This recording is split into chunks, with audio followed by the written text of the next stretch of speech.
this way, and I go down by Crystal Springs, go the back way because I live in Southside.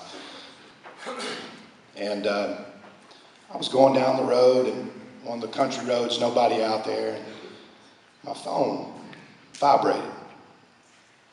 So I reached down in my pocket to grab the phone. Now I'm riding a Harley. I'm not in a car. So my left hand is on the wheel, and I reached down to get my phone. And I stopped. And I said, how stupid can I be? What am I trying to do? Am I going to read this text message riding this Harley going down the road? That's what we're talking about. We've got to stop ourselves here. And that really got my attention. And that's when Rob came to us about this texting and driving. I mean, I've had my own personal experience about it. And you think you're good? You think you can go down the road and do it? Because I'm better. You know, I've got good skills. And it doesn't take but a second. I was at our body shop the other day, and one of my friends came up to me, and his car was being hauled in on a wrecker. And I said, man, Steve, what in the world happened to your car? And he said, I was going down to Jacksonville to pick up my kids. And he said, I got a text. And I picked my phone up, and I looked down to text. As soon as I looked down at my phone, I didn't realize my car went to the right, and he hit a brick mailbox and just put about $8,000 damage to the right of his car. He was okay. But he might have would have hit head on somebody. Think about what would have happened then. So that's what we're talking about this morning, texting and driving. And we want you to really understand how important it is, and us in the community, to educate you, our kids, who are out there on the road and who are going to be the leaders of this city and this county and this country. And we want your parents to live to see your grandchildren. We want you to lead to have grandchildren. We want you to be college students, and we want you to go on with your life and be that what you want to be. But texting and driving is something so different than we ever dealt with when we were growing up. And it's real. And I just wanted to share that with you guys this morning.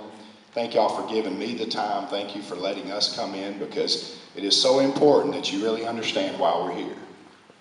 And we can joke and laugh about it, but the biggest thing is just don't do it. Just don't text and drive. You know, there's some interesting things going on with phones. How if you're in an accident, they can look at your phone and see if you were texting.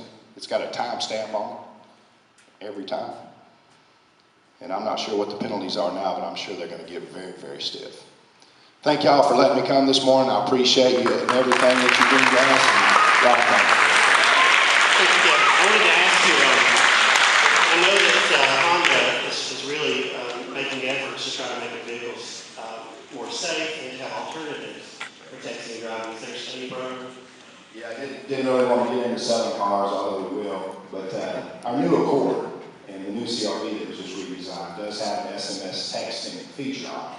So what that allows you to do, it allows you to go down the road and you receive a text message. The car will actually read the text message to you, so you're hands-free completely. You have 5 responses that are templates built into the car, so you can actually choose by voice command or by a knob on the radio to send a text message back. I'm driving, can't see right now, yes, no, that kind of stuff. So yes, they are making hands-free things in cars now. The new Accord is the best I've ever seen. It's got a new AHA feature that allows you to read Facebook and Twitter feeds to you while you're going down the road. So it's doing everything that you can where you can concentrate on the road. And that's huge where texting is concerned. Thank you for that. Thank you, Kevin.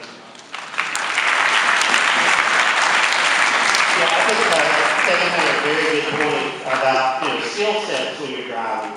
I know that young people don't like for us older folks to tell you that you're not as far along as we are and things like that right now. But remember, when you start out anything young, you don't have the skills yet to be able to do it with one arm tied behind your back or one phone in your hand or something like that. So think about those things when you're starting something new. That it takes a little time and it takes a little practice, and you need to be a little gun shy about driving a car and all those things anyway, and making sure that you're not focused on doing something else.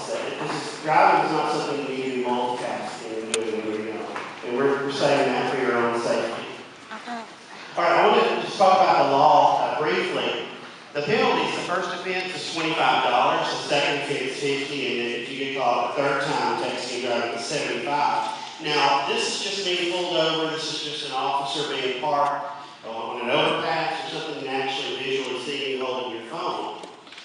This is, maybe not possibly as serious as actually being in an accident. Yeah. And what Kevin mentioned, Trace, let me ask you something. Come on over. Have you ever had any run-ins with the FBI? No, thanks. Would you like to have a run-in with the FBI? Would you like me to tell you how you can avoid that? Please. Don't text and drive. Okay. Because, you know where the FBI office is located in Alabama? I know I should know this, but It's in Hoover. And did you know that they have a special division on the cell phone research right now? And if you are in an accident and you accuse someone else of texting and driving and you saw them, then your local municipality has the right to subpoena your phone, send it to the FBI office in Hoover, and they'll check out that timestamp, and you can be prosecuted at that point for texting and driving. They're even looking at charging manslaughter if someone dies in the accident. Who would agree with me that it's not worth losing someone's life or your own? I mean, that would be pretty unanimous, right? The video that we showed, you think about the girl, she obviously ran over those two little girls, and they died. So that's 2 lives, and then her own life ruined from this accident, from making this mistake because it was more important talking with a friend or a family member while she was driving. We need you to commit to remembering those things and look at the person beside you and think about how safe you want that person to be.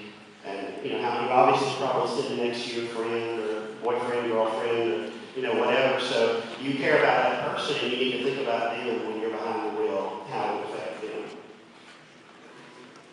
There's a picture of the FBI office in Birmingham, and I would sure hate to know that there was somebody in that office going through my cell phone. How many of y'all have private messages on your cell phone from somebody you love? Yeah. Pretty much don't want that risk in the FBI office anymore. I want you to ask. All right. Texting can be fun, but safety first, okay? We're running out of time, so we're going to play a quick little game with you. We got maybe about 20 minutes left. I just want to say something real quick. Get crunk if you're not going to text and drive. That's what I want y'all to do. Clap. Get it crunk. Clap.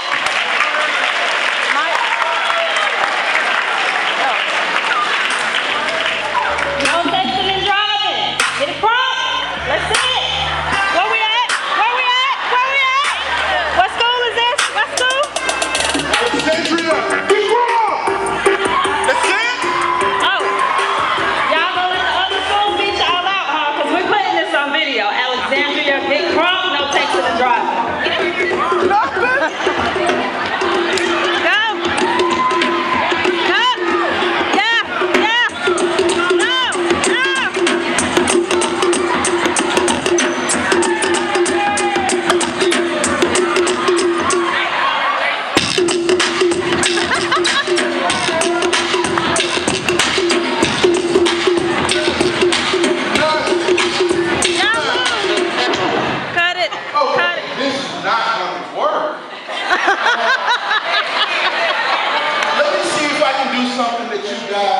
Remember, I hope you guys do this, otherwise it's going to feel real old.